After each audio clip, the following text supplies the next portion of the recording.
Yung mga ganon. All right. Well, Dr. Kagampang, I want to say thank you very much, but I hope this gets resolved right away, and just very, very unfortunate. Maraming salamat po sa inyo, Dr. Kagampang of the Integrated Provincial Health Office, Zamboanga del Sur. A glimmer of hope for thousands of overseas Filipino workers from Saudi Arabia who were displaced from their jobs in 2016. The Labor Department says the Saudi government has vowed they will receive their unpaid salaries just in time for Christmas next month. Our Tristan Odalo reports. Some 9,000 overseas Filipino workers who were displaced in Saudi Arabia are expected to receive around 4.6 billion pesos worth of unpaid wages in December. The assurance came from the Saudi Labor Minister, according to Labor Secretary Silvestre Bello. Well, he assured me na he will do everything to settle the claims of our OFWs. Kasi nung inuwi namin sila, because of yung almost 2 years sila hindi nasusweldoan, the government of Saudi Arabia already assured us na masesettle. After almost 5 years, hindi pa rin nasesettle. The case can be traced back in 2016 when thousands of OFWs lost their jobs after some Saudi companies declared bankruptcy. Filipino workers brought their case to a Saudi court and won. But while waiting for their payment, they were forced to return home empty-handed. Among them was Lawrence Jimenez. He stopped receiving his salary in 2013 and was stranded in the Arab country for 5 years. Masaya po ako dahil yan na rin lang inaasahan ko. Tapos ganito pa na pandemic. Siyempre po kahit na ilang taon po yung proseso, mahaba-habang proseso, pero nagkaroon nga po ng linaw. Kaya masaya din po ako kahit na matagal. While the promise of the Saudi Labor Ministry could be an early Christmas gift to thousands of unpaid OFWs, the Labor Department says that it will not hesitate to impose another deployment ban should it fail to fulfill its promise of paying the unpaid salaries of Filipino workers. Yung mechanics ng distribution nito ay pag-usapan pa. Sa pagkakaunawa ko, magkakaroon pa ng mga serye ng pagpupulong, lalo na between Secretary Bello and the Saudi Labor Minister, para talagang mas lalo pa mabigyan ng linaw yung implementasyon itong pagbabayad. The Philippine and Saudi labor officials are also discussing and providing insurance for Filipino workers to protect them in the event their employers go bankrupt. Tristan Odalo, CNN Philippines.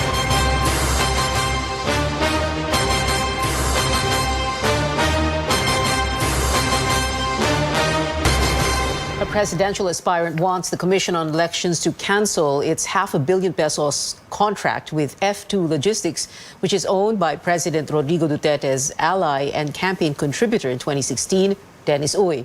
Partido Lakas ng Masa standard-bearer Caliodi de Guzman notes the potential threat of the 536 million peso deal to the, quote, integrity of the poll process.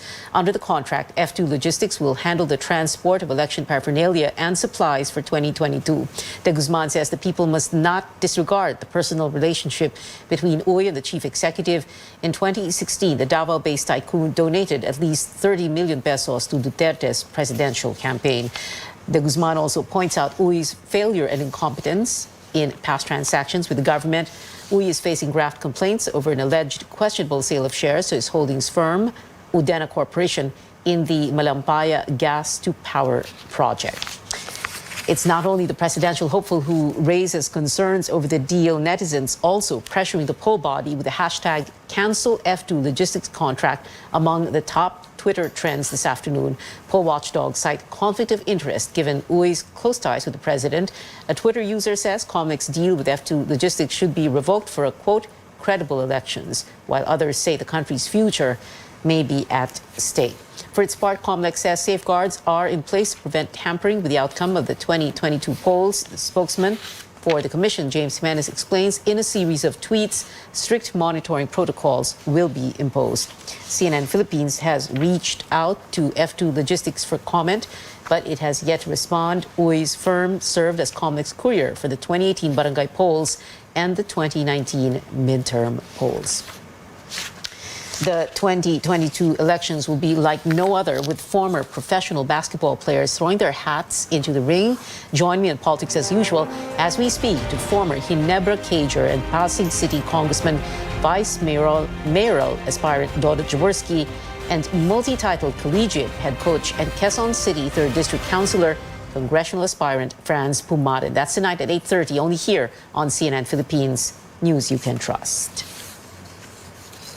News overseas now, a landmark deal amid a crucial climate summit taking place in Glasgow in Scotland. Over 100 world leaders agreed to end deforestation by 2030 during the United Nations Climate Change Conference, or COP26. The countries taking part include Canada, Russia, Brazil, Colombia, and Indonesia. All have significant tracts of forest that hold the most important carbon absorbers or reservoirs. Leaders are expected to officially make the announcement today and commit about $12 billion American of public funds to protecting and restoring forests. More key developments from the summit. India announcing a target date for net zero emissions, pledging to become carbon neutral by 2070. But that is decades later than other countries who vow to do the same by 2050. The leader of the world's biggest carbon emitter, meanwhile, was absent from the summit. Chinese President Xi Jinping only sent a statement saying his country would, quote, rein in the irrational development of energy-intensive and high-emission projects. Still ahead on Newsnight, a Marvel star is breathing life into comic strip cat Garfield in a new animated film. Details after the break.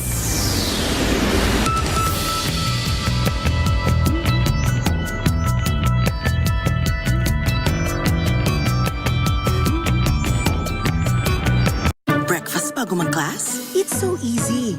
With Pure Foods chicken nuggets. From freezer, straight to toaster, to their tummies.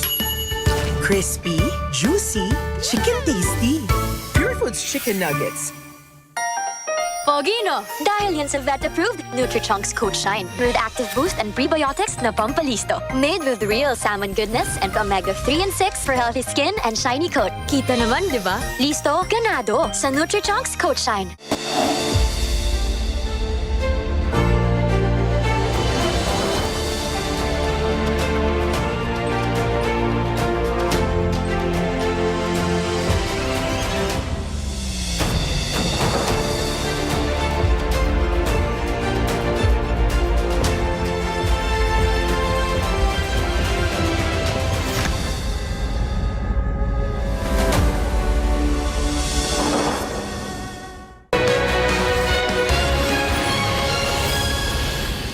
Welcome back. Netflix Philippines removed 2 episodes of spy drama Pine Gap after the Department of Foreign Affairs called the series out for showing China's so-called 9-line. Some scenes displayed a map with a U-shaped feature that symbolizes China's claim over most of the South China Sea.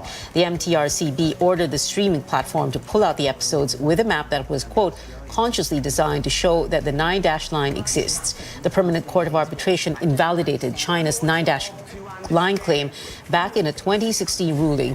Foreign Affairs Secretary Teodoro Locsin Jr. also tweeted about the removal, saying Netflix should be reported to the appropriate U.S. agency. Another series from Netflix is gaining attention, the digital currency Squid. Inspired by the hit show Squid Game, now trades at $0 after creators cashed out an estimated $2.1 million from investors. The cryptocurrency was marketed as a token for an online game. Squid surged at almost $3,000 per share, but founders did what crypto investors call a rug pull. They abandoned the project and traded virtual coins for real money. A website for tracking crypto assets warned that this was probably a scam because investors are unable to resell Squid. Chris Pratt is set to voice another childhood favorite. Audiences will soon get to hear the Marvel star as the beloved comic strip cat Garfield in a new animated movie. Chris will follow Bill Murray, who voiced the feline cartoon in previous films. Pratt posted about the role, making a playful reference to Garfield's hatred over Mondays. The actor is also taking on another iconic animated character. He's voicing Mario in Nintendo's December 2022 film about the popular video game figure. It is 53 days before Christmas, and that is it for tonight. Join me again on News.ph at 7 p.m. I'm Pia Ontiveros for Newsnight, where we go above and beyond the headlines.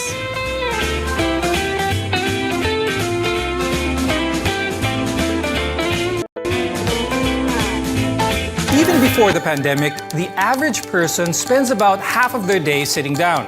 A typical office worker would do as much as 15 hours of sitting in a day. Since the arrival of COVID, though, those numbers have more than likely only gone up. Medical experts, however, warn that a sedentary lifestyle can result in a number of major health problems. But what exactly is so bad about sitting down? What sort of health problems can they contribute to? And how do we get more movement in our lives when restrictions due to COVID limit where and what we can do? Today on the show, we'll talk about why some experts are calling sitting as the new smoking. I'm Dr. Freddy Gomez, and welcome to MedTalk Health Talk, where your care comes first. You're watching CNN Philippines.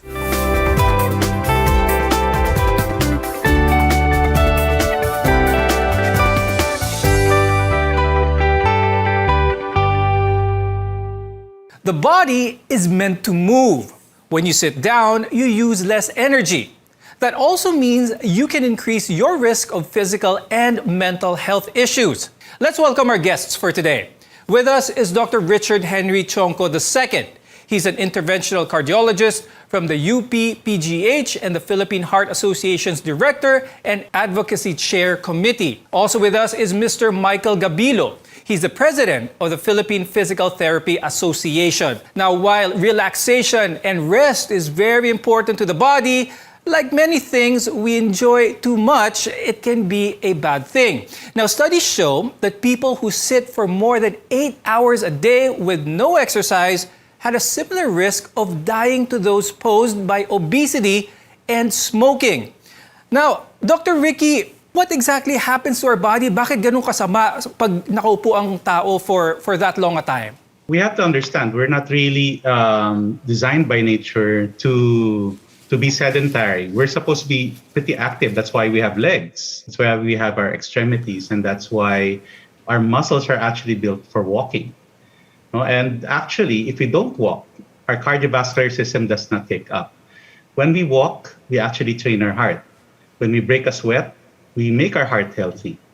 And at the same time, circulation gets improved when we use our legs and move around. Now, the reverse is true. If we don't move around and we don't use our legs, then the return of blood to the heart will be impeded, and we can also form clots the longer that we sit around. So sedentary lifestyle is not only bad for not burning calories, you won't be able to burn your calories well, but it also decreases your health in terms of the cardiovascular situation. Okay, so you made it clear na it's very important for our heart health that we don't be sedentary. And we often think of regular exercise as well as diet as being the most important factors to a healthy lifestyle. Pero Dr. Ricky, why is minimizing or keeping that sedentary time to a minimum just as important for our health? Well, let's put it this way. If we don't change and we're like couch potatoes, we're always sitting around or lying in bed and we're not active, we tend to become obese. Our muscles become atrophic. We actually gain increase in inflammation, decrease in conditioning, and this actually also may actually lead to depression or decrease in your functional status, not only for the body but also for the mind. So all of these things are not exactly healthy for the individual. Actually, when you're sitting more, you're moving less, and you also slow down your metabolism. Now, let's remind our audience again about the benefits of exercising on a regular basis. Now, I emphasize here on a regular basis because I'd like to ask Mike about this. They say that regular exercise on a regular basis is what really counts. How important is this, Mike? A lot of people work for a huge number of days in the week, and they just find enough time for health exercise, probably on the weekends. Is this enough exercise for the average person? So exercise for like 2 days in a week will not really match or will not really answer or reverse some of the possible risks that you can acquire. So it should be really on a regular basis. And the type of exercise or physical activity that you should be doing will be really dependent on your age. So there are specific exercise appropriate for each age bracket. Studies say that people who move more during the course of the day are not just physically healthier, but mentally as well. Now, when you're active, you also activate happy hormones like serotonin, dopamine, oxytocin, as well as endorphins. Now, Dr. Ricky, itong mga hormones na to, ano ba yung mga benefits na ito? Bakit sila tinawag na happy hormones para sa ating katawan? So the more exercise that we do in a week, then that reaches around 1 hour a day for most days of the week, 5 times or more a week, is tied into less depression, which means that we actually function better, is because these endorphins are like neurotransmitters, or they're actually substances in the brain that only get released or usually get released with exercise, with adequate exercise. So when this happens, it makes us actually sound in mind. And when we're sound in mind, we're actually also sound in body. So when we actually do have more endorphins, it's because of the exercise. We not only train our mind, but we also train our body.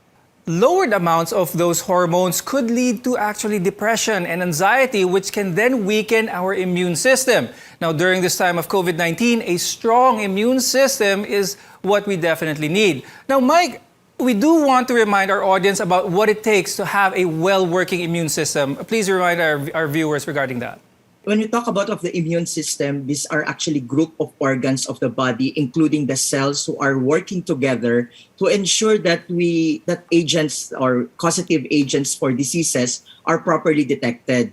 So if we have an immune system that is working properly, our immune system can easily monitor these agents that can possibly cause diseases. And one of the best way to really boost our immune system is through exercises and physical activities. Now, as you can see, it's all pretty much related. So boosting our immune system requires eating well, of course, getting adequate sleep, as well as being active. And it means moving somewhat and not sitting too much. Now, coming up next, a closer look at the high-risk problems your body may be facing due to prolonged sitting. We'll explain after a short break.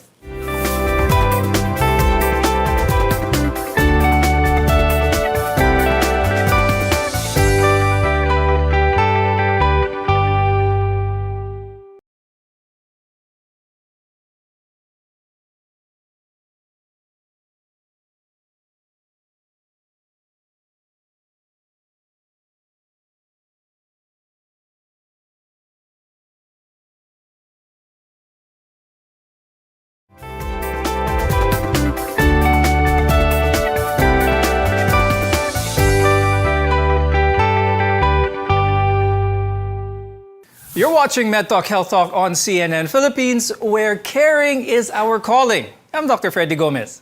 Now, in general, humans are built to stand upright, and we can burn more calories standing up as opposed to just sitting down.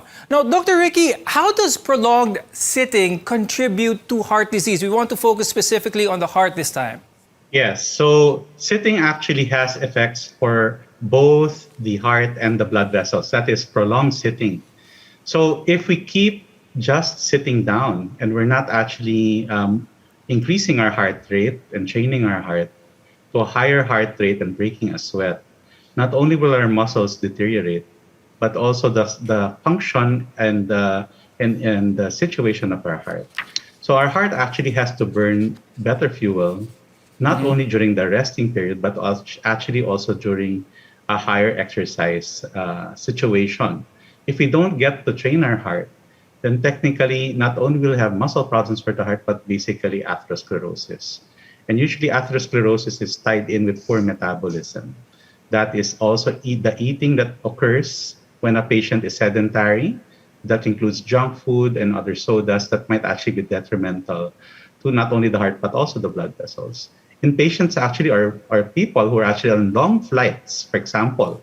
Just one long flight, like let's say anywhere between 12 and 19 hours, for example, and you don't do your foot pumps and you don't walk around when you're allowed to in the plane, out of 1 million people, around 1,000 people can get blood clots that can throw to the lungs. Okay, That's called pulmonary embolism. Now, Dr. Ricky, that's a very interesting point you made. So people in long flights, they can have some effect on the cardiovascular system, especially on their legs. Can this scenario be the same with those who are working from home for extended hours, sitting in front of their computers for several hours, going through several meetings or whatnot?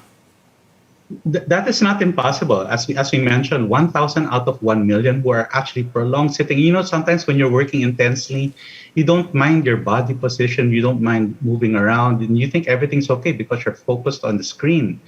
But we not only have to rest our eyes and look away, we actually have to stand up and move our legs and in fact actually get a break. And if we don't get breaks by actually walking around, doing some semi squats in place and doing some calisthenics in place, not making our heart work out, then we're actually up for trouble.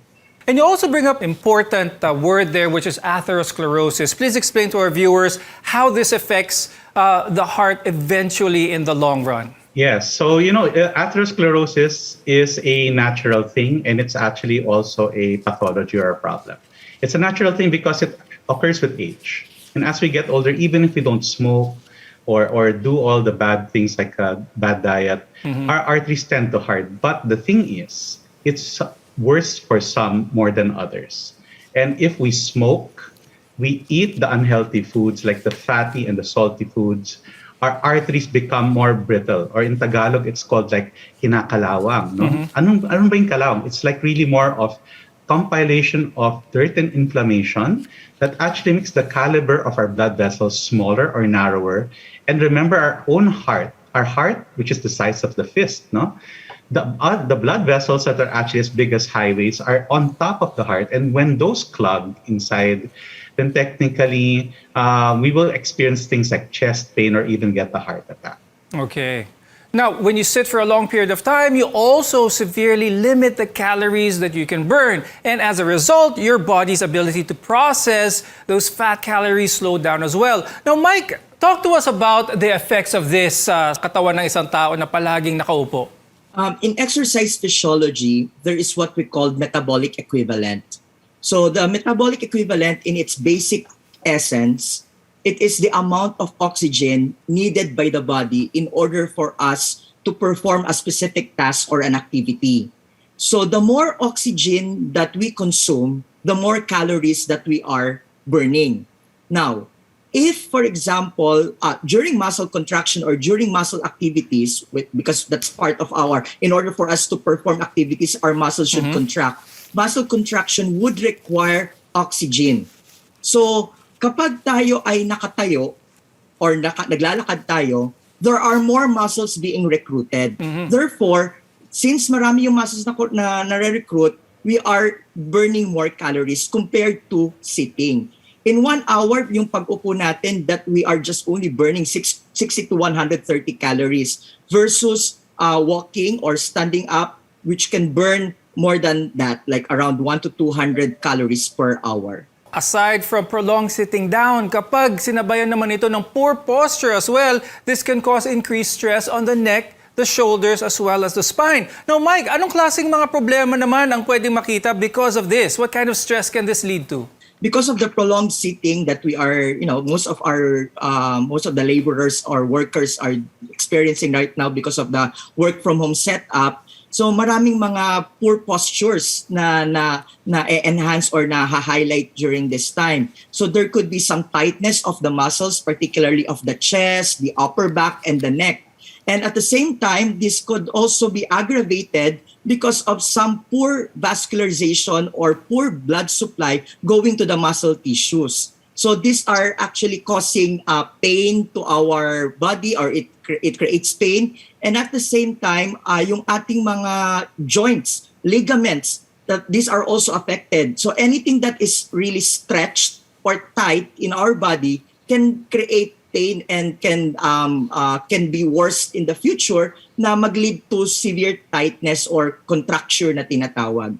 Okay. Now, do you think, Mike, that these prolonged sitting situations can also aggravate any comorbid conditions that the person may have, such as diabetes maybe? Or you are positioned in a prolonged sitting, this will definitely make your vascularization or your blood flow rather, slower. So this will affect the oxygenation to the muscle tissues. Now, at the end of the day, prolonged sitting affects the human body in many different ways. Sitting means not moving, and that causes weight gain, which can then lead to a host of other problems if left uncontrolled. Now, we've heard the bad news about sitting so far. So what's the good news? The good news is there's plenty you can do to prevent yourself from falling into a sedentary life. And we'll tell you how after the break. Your health is our mission here on MedTalk Health Talk. Stay with us.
We put your health first here on the program. You're watching MedTalk Health Talk on CNN Philippines. And I'm Dr. Freddy Gomez. So far, we've been discussing how sitting too long can lead to multiple health issues. Now it's time to find out what we can do about it.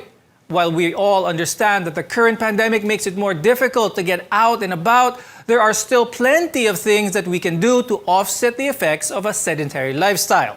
Now, these days, people may be moving as little as 60 minutes a day, which much of that is due to people using electronic devices for work as well as school. Now, Mike, what are some things that our viewers can do to add some movement while they are stuck at their desk, whether for work or for school? So if, for example, you observe that you've been sitting for like more than 45 minutes already, so it's time for you to actually stand up, do some squats. You can walk around the area. While you are walking, you can perform simple stretches of your shoulder, of your wrist muscles. You can do neck movements from side to side, front and back. And then you can also perform lunges, okay? That will somehow stretch your muscles of your lower limbs. And also, we have to incorporate proper breathing exercises because this will somehow, again, improve the oxygenation of our blood. That's right. And what we're trying to say here is to break up that cycle. So in between meetings and answering phone calls and emails, stand up, maybe move around a bit, stretch now and again.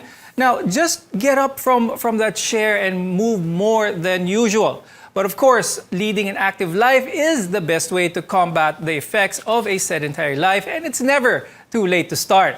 Walking and biking are great ways to get exercise outside, but what if we're stuck inside?